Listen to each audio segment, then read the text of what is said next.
Listen up, dummies.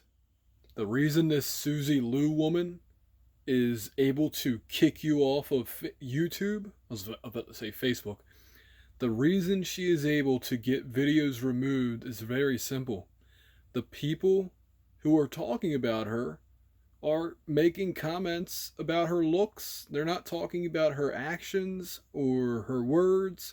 If they just stuck to that, and use a little bit of footage to demonstrate that that's what she's doing, that is perfectly fine with YouTube's rules. But bullying and harassment are no longer allowed. So let's say, for example, making fun of Leafy's chin, no longer allowed, even if Leafy is okay with that. Nope, doesn't happen.